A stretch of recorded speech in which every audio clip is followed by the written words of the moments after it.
صباح الخير، كيفكن يا احلى متابعين؟ وان شاء الله تكونوا بالف خير وانتم عم تحضروا فيديو اليوم رجعت لكم بفيديو جديد. مثل ما انكم شايفين التعب والستريس مبين على وجهنا من وراء الاوضاع اللي عم تصير بلبنان، وكل يوم عايشين على اعصابنا وما بنعرف ايمتى بيكون دورنا او شو رح يصير فينا.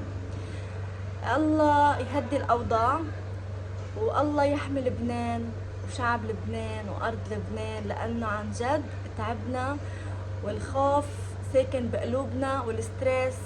الولاد قعدوا بالبيت، ما في مدارس، الحياة صارت صعبة، العالم كلها كئيبة وحزينة، ما في روح، ما في حياة، ما بقى في شي غير كل يوم منعيش كل يوم بيومه وناطرين بكرة إذا رح نفيق ولا ما رح نفيق، إذا رح نروح ولا رح نضل عايشين.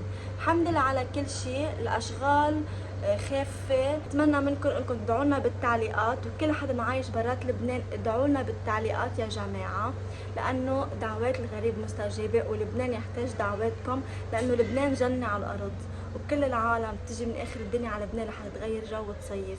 هيك صار بلبنان. المهم الحمد لله على كل شيء. وانا اليوم شوي هيك مغيره الجو وعامله شيء جديد بالبيت، عم عزل وعم نزل الشتوي، لانه مثل ما خبرتكم انا صوت الغسيل لانه عم بغسل خلصت.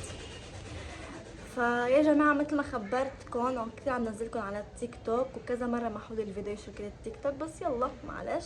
انا عامله حمله لاخواتنا النازحين، اي حدا حابب يتساهم معنا ويساعدنا ان كان بتياب، حرامات، فرش، مخدات، مصاري لحتى نأمن حفاضات وحليب وادويه للاشخاص النازحين اللي موجودين بالمدارس وعلى الطرقات وبالجوامع.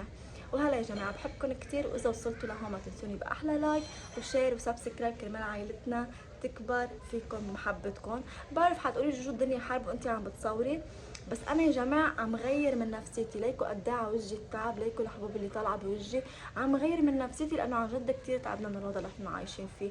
ما حدا بيحس فينا الا اللي عم بيعيش التجربه مثل حكايتنا. فالحمد لله على كل شيء، والله يرحم الشهداء. وتعالوا شوفوا معي شو عم بعمل.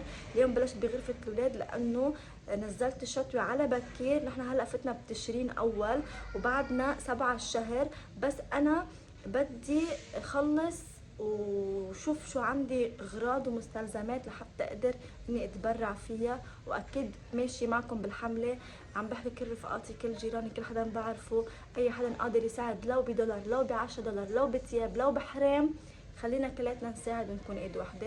فاليوم نزلت الشتوي لحتى اشوف اي شيء ولادي مش بقى عايزينه ضبه واتبرع فيه، لانه عم نشوف مناظر يا جماعه وعم نسمع حكايات شي بقطع القلب. فخلينا نكون كلياتنا ايد وحده كلبنانيه. وحتى اللي عايش برات لبنان بحط لكم رقم جوزي هون، اتصلوا فينا، واذا فيكم تتبرعوا باي شيء لو ب10 دولار يا جماعه اتصلوا فينا على هيدا الرقم وحولوا لنا OMT او وش ماني. بنحبكم كتير وخلينا كلياتنا نتساعد لحتى نكون ايد واحدة ونورجي العالم كله انه لبنان بعده بروحه الحلوة وشعبه الطيب وارضه الطيبة. بحبكم كتير، تعالوا معي على الكوارث. كلكم بتعرفوا هيدي الغرفة، غرفة قمر وعمار. فانا اليوم عم عزلها، عم شيل كل الغبرة، ومثل ما قلت لكم عم جمع تياب شتوية للنازحين، حرامات وغراض. وهون تخت عمر. هلا بدي لمع الازاز لانه ضبضبت الخزانات. هي خزانة قمر ضبضبتها، هيدي فاضية بدي احط فيها تيابي الصيفية. انا هون بونجور، وهون خزانة عمر. كل شيء الخزانة تضبضب وتمسح. هسه بقي علي الازاز واعمل الارض، امسح غبرة اللوحات وغير ديكور الغرفة. للصراحة كنت حابة غير لون التخوت، بس بسبب الاوضاع ما بقى في اشغال. يعني ما قلت له للزلمه الدهان بدي ادهنه، قال لي ما في بضاعه، ما عم نشتغل، فما راح اقدر اني غير لون التخوت. مع انه عم فكر اني انزل اشتري بويا وريشه وادهنهم على لون الخزانه. شو رايكم بعملها؟ واحمد ما معه خبر، فما بعرف اذا بتشجع هيدا الشيء ولا لا. خليني هلا اجيب النبريش وبلش اغسل الازاز ولمعه، لانه سمك الغبره هيكوا قد صار في غبره عليه، كتير كتير غبره. فهلا نظفه برتب الغرفه نهائيا، فرجيكم تفاصيل كيف رح تصير. بحبكم كتير. اذا وصلتوا لهون حطوا لايك. واخيرا خلصت الغرفة. تعالوا لحتى اورجيكم كل شيء. ليكوا الازازات صاروا نضاف، البرادي غسلتهم ركبتهم نشفوا، ركبتهم هن ومرطبين فنشفوا. تخت عمر هون بعد ما ركبت له الوجاه والكوفري لانه منشورين برا فليشمسوا وينشفوا. كمان هذا تخت قمر. هون كيس الالعاب اللي بدنا نجيب له سله لانه رتبناه وشلنا منه كتير العاب، فرح نجيب سله بدل هيدا الكيس. هيك صارت 3 خوت على هيدي الميله. البرادي كل مره بقول بدي غيرهم بس كل مره عم تصير كارثه اكثر من الثانيه، ما عم يصح لي غيرهم. هاي الخزانه وكل شيء في غراض فوق شلتهم، هم ما في الا القرطاسية المدرسه وشنطات وهيك قصص منها لازمتلي كثير بس حطيتهم فوق. كله ترتب قلب الخزانات وتمسح. حطيت هيدي الكنبايه هون وحطيت هيدي الكومودينا اللي بقلبها احذيه قمر وعمر، وهون غراض هيك حاطه قصص شوي لإلي، وهون الروايح والفراش تاعون قمر وعمر. بس احمد عم بيقول لي انه الكنبايه هي اللي برا لازم رجعها لهون لانه برا صار ضيق. فاليوم كثير تعبت الصراحه وما رح اقدر ارجعها لحالي. شو رايكم برجعها بحطها هون ولا بخلي هيدي بالزاويه احلى؟ اكتبوا لي رايكم بالتعليقات. ليكو عمر اوكي. وهون هلا قد ايه صار عندي وساعه عشان مد سجاد هون وهون. ليكو قد ايه صاروا حلوين بس اكيد اذا ما رتبت الوجه لينشفوا. ليكو عمر كل شيء بيخرب لي ولا كاني هلا مخلصه الشغل. هلا تفضلوا معي على المطبخ لحتى نعمل الغدا. شوفوا لي هون قديش في شغل ناطرني. هيدول كلهم حرامات. هونيك السجادات بدهم غسيل، وهون صار كله نظيف. مسحت هيك دربي من ورا الغبره. هدول اغراض للتبرعات. ومسحت البيت كلياته من الغبره. عمر عم يلعب مثل العاده. يا جماعه الاولاد عندهم طاقه. انا حرامي الناس عم يلعب عمر الحرامي والشرطه. الاولاد يا جماعه عندهم طاقه. صيفيه قعدوا بالبيت وهلا اشتي الشتويه وبالبيت، وبكره بس تصير شتاء وعواصف رح يقعدوا بالبيت كثير. وما بقى فينا نطلع مثل هلا بنروح نهار احد كذا. بس في اسئله كفور الناس فكتير عم بيضوجوا. فاوقات والله العظيم بتعرفوا انا صار لي من الساعه 10 لهلا لحتى خلصت غرفه الولاد لاني نظفتها كتير من قلبي وجبت حدا يساعدني لانه ما كنت قادره اني اخلصها لحالي. كله بالنبريش والله كله بالنبريش تنظف. فبعد ما خلصت شغل قلت بقعد برتاح. ليكو عمر ليكو عمر وما فيني اقول له لا لانه شو الطفل بده يلعب شو وين بروح فيه. فبكره عندي تعزيل غرفتي، بعدين بنبلش بالمطبخ. بتعرفوا الشتوية على الابواب وانا بدي لم تبرعات، بدي اشوف الاشياء منها لازمتلي حرامات كذا بدي اتبرع فيها. ففرد مره قلت خليني خلص ما زال عم جمع بالحمله وعم جمع. هلا فايته على المطبخ لحتى احضر غدا اليوم. ليكو عمر بكركب هون وهون. ليكو هلا رح فرجيكم شو عندي غدا اليوم وشو رح اعمل. خليكم معي. وهلا يا حلوين تعوا معي لحتى نجهز الغدا. اليوم غدانا كوسه. فشو بتقولوا كوسه بلبن ولا ببندوره؟ احذروا قبل ما تشوفوا الطبخه. هون يا جماعه عندي 4 كيلو كوسه مقورين وغسلتهم كتير منيح وهلا عم صفيهم من المي. بتوقفون هيك مشان ينزل منهم كل المي. على فكره ليكو في كتير كوسه هون فموقفتهم مشان ينزل منهم كل المي. وهيدا جد كمان حضر تبلة الكوسه. اذا كانت ببندوره او بلبن نفس الحشو فيكم تستعملوه. بدي رز ولحمه و7 بهارات وبهار اسود واكيد شويه زيت او سمنه على وجهن. وهلا رح احط الرزات. يا جماعه الخير كل كيلو كوسه بده كبايه ونص رز وحسب حجم الكبايه اللي انتم موجوده عندكم. فهلا ححضر الحشوه وبرجع لكم. وهلا يا جماعه بعد ما حضرت الحشوه وحطيت لها ملح اكيد. انا بكتر ملح بالحشوه كرمال ما احط ملح على اللبن والكوسه. غشيت وقلت لكم شو طبختنا اليوم طبختنا كوسه باللبن. وهلا يا جماعه بدي احشيه وبقول بسم الله وبلش فوت اللحمه على قلب الكوسه. ويا جماعه الكوسه له عيار، ما فيكم تحطوا الرز كميه كبيره بقلب الكوسه لانه بتنفجر. شوفوا قد ايه.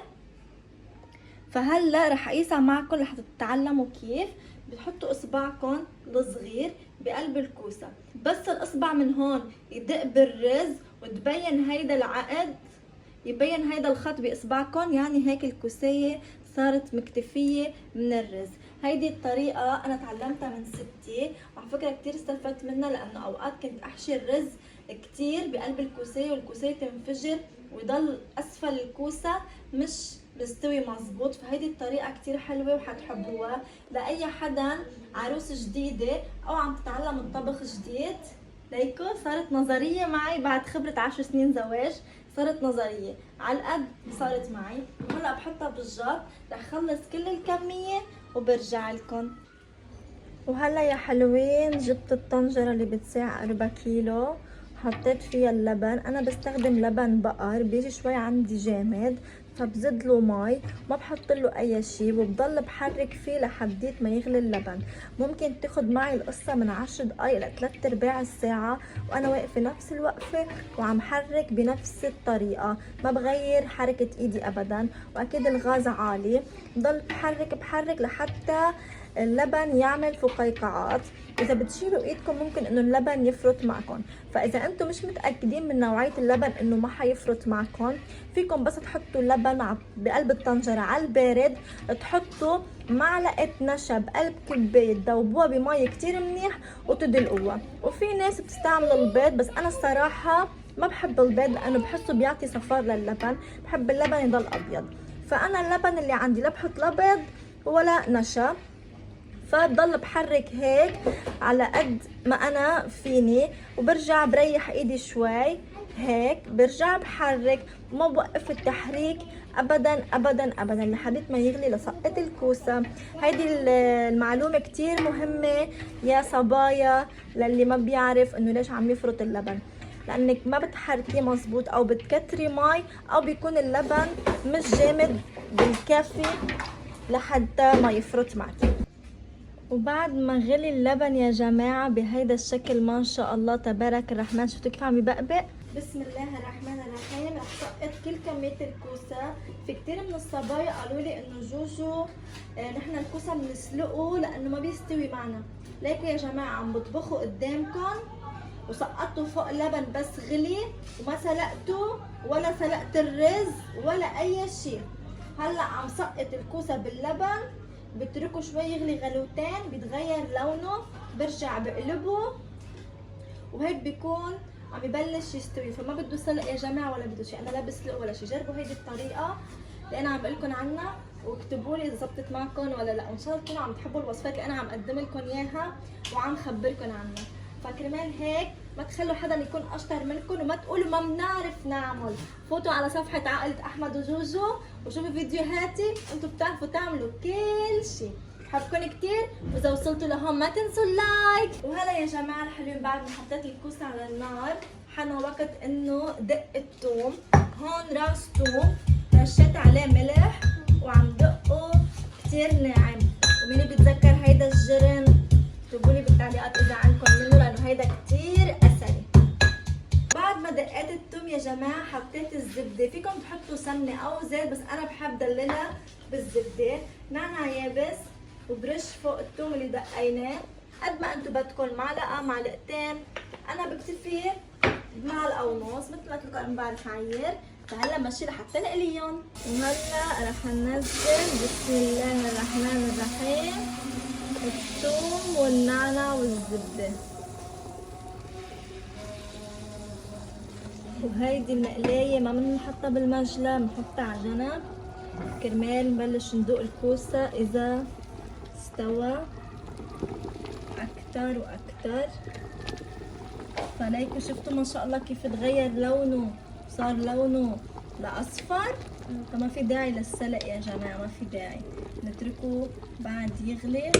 بعدين اخر الشيء بنحط الملح. ما بنحط الملح هلا لانه بيقسى الكوسه، فبعد ما يتغير لونه على الاخر وناخد كوسيه ونقطعها ونلاقي الكوسه استوى، بنحط ملح، بنغليه غلوتين لحتى يدوب الملح مزبوط. والف صحتين و100 هنا على قلبكم. ان شاء الله تكونوا حبيتوا الوصفه.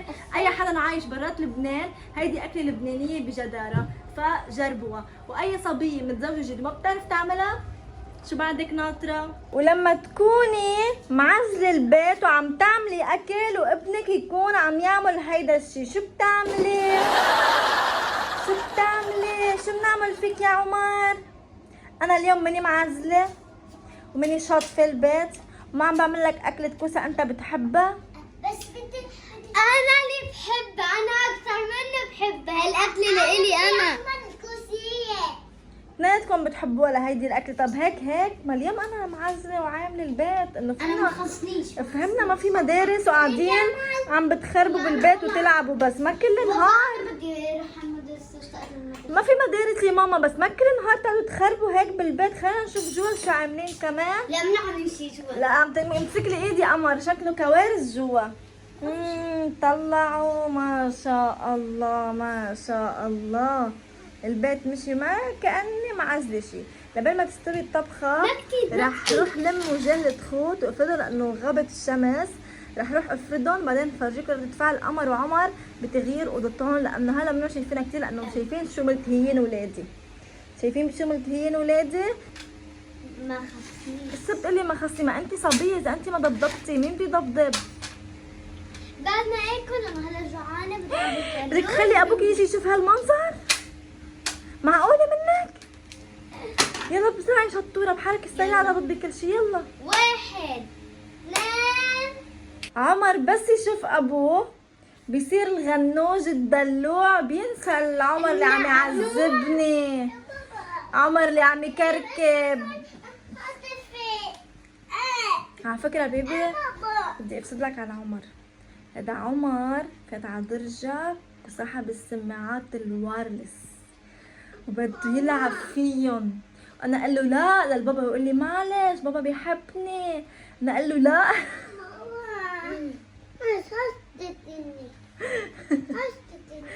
وينك بس تمنتج الفيديو ولا شو بدي اشتغل فيني لتقلي الله يعينك انا رح اطلع بوس راس الوزير يفتح المدارس. الله يجزيكم الخير ويرزقكم وان شاء الله بميزان حسناتكم يا رب. هلا اجانا يا جماعه مساعدات صورنا شو اجانا. ان شاء الله اجانا الاحد بيكون اجانا اكثر واكثر. اجانا الحاف لك ما شاء الله دسمك وجتنا هيدي الشنطه ما بعرف شو بقلبها بس كمان حاطين بقلبها غراض منها فاضيه يعني. بس يا بابا عمر حاجة حال ضمن لها قلنا يا ماما. فهدول اليوم اجانا من المساعدات الثياب. في كذا حدا وعدني احنا وياهم اذا الله الاحد بس بدنا نوزعهم حنفتحهم نشوف شو بقلبهم مش نعرف كيف بدنا نوزعهم. مظبوط ونعطي لكل حدا نعمره عشان ما تفوت الامور ببعضها والعالم ما يطلع لها شيء.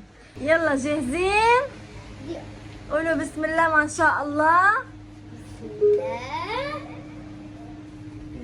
ايه ايه شوفون شو بيبي؟ شوفون حلوه واسعه صورت. صارت واسعة ايه؟ حطينا هون كمان سقفة. وهلا تعالوا لحتى نشوف الكوسة ما شاء الله. شفتوا النتيجة يا جماعة؟ شفتوا النتيجة كيف تغير لونهم واللبن كيف صار بدون نشا بدون بيض. هذا لبن بقر يا جماعة. حاسكب وندوق الطعم مع بعض لانه كتير جعت وتعبت. وهلا يا جماعة رجعنا لكم بعد ما تعشينا وحممت الاولاد ونيمتهم وهلا قاعدين عم نشرب ارجيله. بس قبل ما نختم الفيديو حابين نحكي معكم كم كلمه. اول شيء حابه اتشكر كل الاشخاص اللي كتبوا لي تعليقات على هيداك الفيديو وتاثروا بالشيء اللي صار وكتبوا لي تعليقات كتير حلوه. انا كتير بحبكم وشكرا كتير لكم. الحمله اللي عملناها تايت احمد وجوجو ونزلنا فيديو من يومين يا جماعه. صرنا يومين ماشيين مع هيدي الحمله صار معنا مبلغ كتير حلو. انا بتشكر كل حدا ساهم بدولار. بتشكركم جميعا. هذا الشيء عم نعمله كرمالنا وكرمالكم وكرمال نساعد العالم اللي مغربة عن بيتها ومغربة عن بلادها. هلا الله يعينهم يا رب. الله يرحم الشهداء ويشفي الجرحى يا رب وتزبط والله يرد كل العالم على امين بيوتها تزبط هالبلاد ان شاء الله يا رب. وقد ما فينا نساعد عم نساعد يا جماعه. ايدنا وايدكم باذن الله بنساعد كل العالم والاخص الاطفال يا جماعه. اي والله عن جد شيء بيقطع القلب انه انتم ما شفتوا ولا سمعتوا العالم وجعها. فعن جد بتشكركم كثير واللي بعد ما شارك معنا بالحمله شاركوا يا جماعه لانه هيدي بميزان حسناتكم. فيديو على التيك توك يا جماعه انا منزل فيديو وحاطط رقمي على الفيديو كمان. اللي بيحب يشارك ياخذ الرقم ويحكيني ويتواصل معي. لو شو ما يتبرع كان بثياب، كان بحليب، كان بحفوضات، كان بمبلغ مالي، شو ما يتبرع الله يجزيكم الخير. على فكرة أنا صار في كتير أطفال من بعد الفيديو اللي نزلته عم يدق علي الباب وعم يجيبوا لي صح. أغراض وثياب وحرامات. كمان هدول بتشكرهم كتير. إن شاء الله بالفيديو الجاي حورجيكم قديش اجتني أغراض. ما بقى لحق، العالم كتير عم تتفاعل. صح. عن جد بحبكم كتير، وإن شاء الله بميزان حسناتكم. امين يا رب. وهلا بنختم معكم الفيديو بنقول لكم بنحبكم كثير، ونشوفكم الفيديو جديد. والمبلغ هسه ناقص $40 ليصيروا $200 يا جماعه. اللي بحبنا فعلا وبده يعمل خير ويزكي بعد هسه $40 قد ما تزكي. المهم انه خلينا نستعجل ويصيروا $200 ان شاء الله، كرمال نهار الاحد نصور ونروح نساعد كل العالم المحتاجه. اكثر شيء حنجيبه حفاضات وحليب. اكيد هذا اهم شيء. بنحبكم كثير، واذا بتحبونا ما تنسونا باللايك والشير وسبسكرايب كرمال عائلتنا تكبر. تصبحوا على الف خير. باي.